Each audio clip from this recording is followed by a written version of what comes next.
पसान जी, कोरा में धोके बिगाड़ दिले मान जी।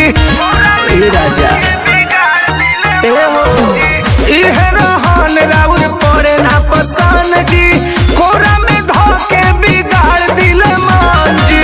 धके जकड़ लेला राजा, मुहे पकड़ लेला राजा, मुहे पकड़ लेला राजा। दुनिया अंगुरी से देह सुहुरावे लगनी, आधी राती में राजा मुआवे लगनी। धके कोरा वाला जोरा कुदावे लगनी, आधी राती में राजा मुआवे लगनी।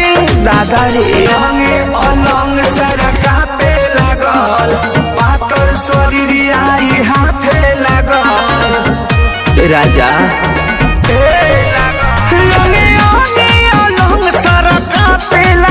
हमर पातर शरीर आई हाथे लागल।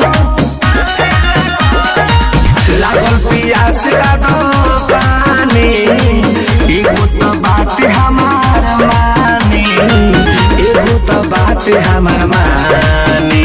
दुनिया अंगुरी से देह सुहुरावे लगनी, आधी राती में राजा मुआवे लगनी। धके कोरा वाला जोरा कुदावे लगनी, आधी राती में राजा खियावे लगनी।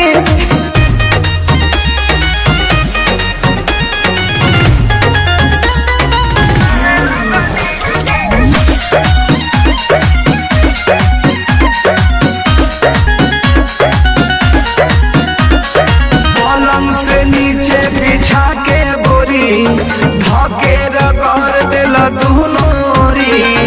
राजा हो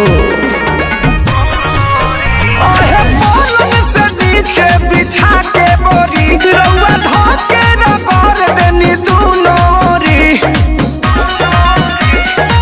प्रमोद निरंजन का कहे, दाते तू काट लेला साही, दाते तू काट लेला साही।